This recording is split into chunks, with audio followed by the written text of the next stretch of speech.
Hello there and a very warm welcome to the program. By the end of today's edition of Channels Beam, you will have gained more insight to developments in the cyber world, especially in Nigeria. So, if you use the internet, you should stay tuned. Welcome. I am Victor Matthias. With the advent of affordable smartphones in the country, the number of Nigerians availing themselves to new technology on the World Wide Web has increased. This is certainly a reflection of what is happening all around the world, as the new media has become a major way of communicating and passing information, even ones vital to a nation's security. Perhaps this is why the federal government decided to indicate in the 2013 budget that it would procure a wise intelligence network harvest analyzer system, open source internet monitoring system, and personal internet surveillance system at a cost of 9.496 billion naira, that is $61.26 million, to monitor the activities of citizens online. The executive director of Paradigm Initiative Nigeria, a capacity building and policy intervention firm, Benga Sheson, is here to help make sense of the situation and explain what this implies for internet users in relation to cybercrime. Before we meet up with Benga, we will take comments from our analysts on the Google Plus Hangout after looking at other trending topics in the social media. Mikel. Nigerians had high hopes that Chelsea and Nigeria midfielder John Obi Mikel will win the African Footballer of the Year, but to their greatest surprise, Ivorian Yaya Toure was named King of African Football.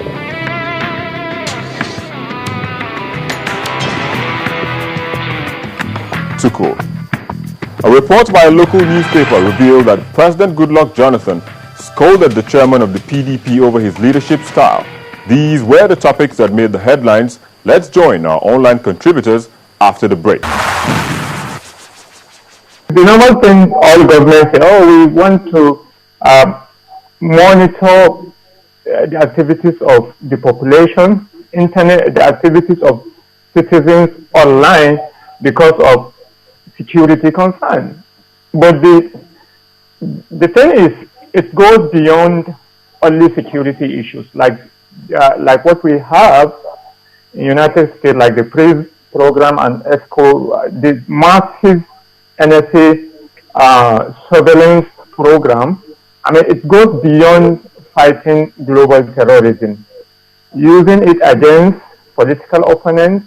The U.S. government, obviously, because of the Edward Snowden revelation, people understand now they use it for economic benefit against other nations, for big political interest, and so on and so forth. So it's not only narrowly focused on security, but they always claim that, okay, we're trying to monitor online activities because terrorists use various means of online communication to plan terrorist attacks around the world. But it goes beyond that.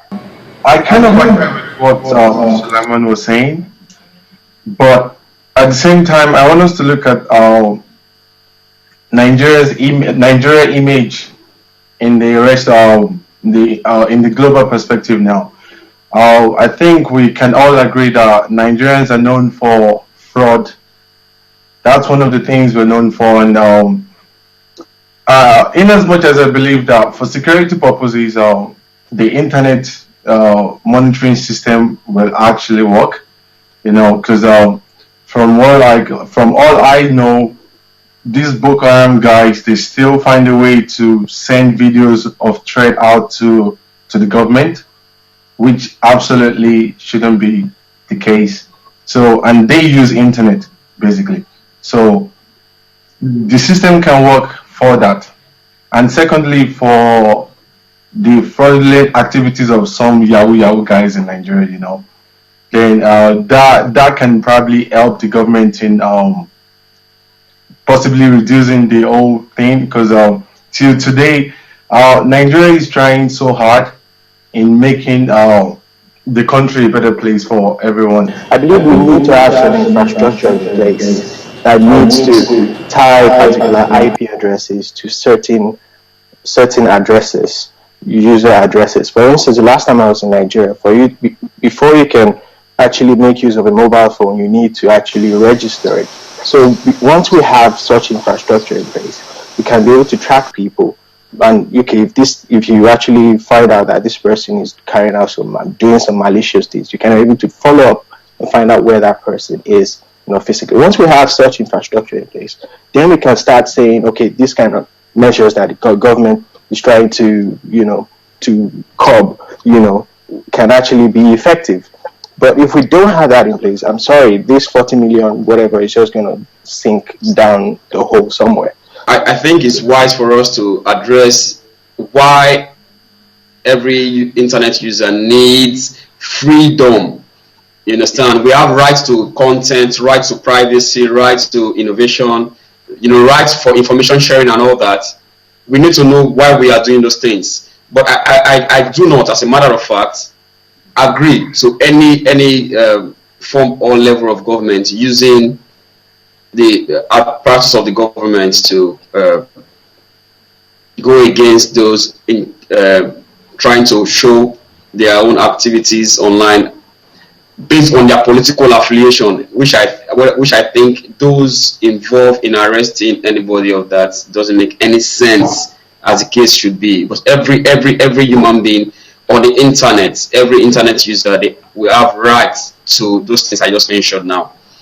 So if a government, like for instance the Bayelsa State government issue, now if that is the case, if the case is what is said was against the local law of the state, was against the policies of the state, that rumor mongers will be arrested or vice versa, to me I think it should be a case of the state law and the but if there are no laws in Nigeria that goes against internet users based on information they are sharing or based on the activities being done online, regardless of what we're talking about, I think that is against his personal and his fundamental human rights.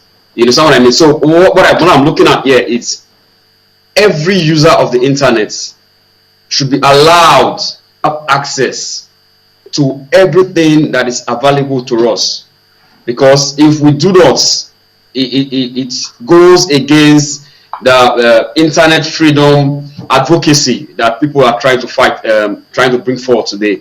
So, but in the case of Toye, I read the case, I followed through, but I think there is more to the case in Bayelsa than what we have heard. If we can hear the full part of the story, I think we're able to see that either part is wrong, but it is very, very wrong to hold anybody send anybody for information being shared or a discussion forum be organized on the internet based on the fact that, okay, this information was shared on the internet. Of course, this same information, they go offline and they spread even more, sometimes more offline than online. So looking at it, why are you arresting this person for using it online? What are your motives? Is it because this person is from the opposition party, or because he is, or he served, like what I heard, that he served with the former governor of the state? So in all totality, Nigerians should have freedom of internet use in all totality.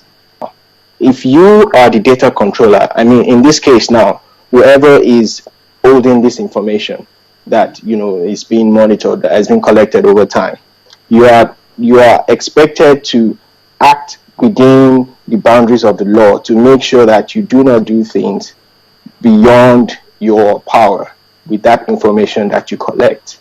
Well, for instance, there are many laws in the EU laws that binds the data controller to act within the confines of the law and not go beyond that to actually use such information. Take, for instance, I know you mentioned about the governor of a certain state actually using such data that was collected to actually fight other parties or go against people from other parties. The data controller in that sense can be held responsible for disclosing that information to that governor, because you are not supposed to disclose such to somebody like that, because of certain reasons that he might actually, have motives to go after pursuing such a person. A country like Nigeria, until you have measures in place to actually curtail the power, of the high and mighty, like for instance, even because you are the United States president, doesn't give you the right to say, okay, I want to go and do certain things, and that, you have a limit to your power. You have the power, right, but there's a limit to what you can do. So until we have measures in place to actually be able to put people in their place and make sure they cannot go beyond their boundaries, and if you go beyond your boundaries, you'll be held responsible for your actions, then countries like Nigeria might actually be able to benefit from such, measures like this, like the ones of information monitoring, communication monitoring. What people need to understand is, you see, this surveillance of a thing mostly come under so much secrecy, People really hardly understand the activities of most of government surveillance program around the world, because it's under how do I put it? It's like there is so much secrecy attached to it in the name of security, and anything that goes under so much secrecy, people, there is not going to be so much oversight. The infrastructure they're creating now is for national security, and as I said the other time, if there's any political motives behind it, then that is a big no, right? And there should be a law to checkmate whoever will be at the ends of affairs, so that you're not intruding on the right of other people, or you're not using information gathered to winch on maybe your political opponent. And I'll tell you a classic example: the Farouk Lawan and the Otedola situation. What did they do? They just have one. God catch them though. Say they just say, guy, maybe we meet up for airport, right? That's the end of story. They will go and do the other things, but they decided to do the whole talking on the phone. But if the issue of the money that they went to go and exchange in the private jet did not come up, we won't know anything, because that was not part, because they said it on it was on their conversation on the phone. So that was why everybody knew that, okay, they actually went to a private jet to exchange money. That's their view. What is yours?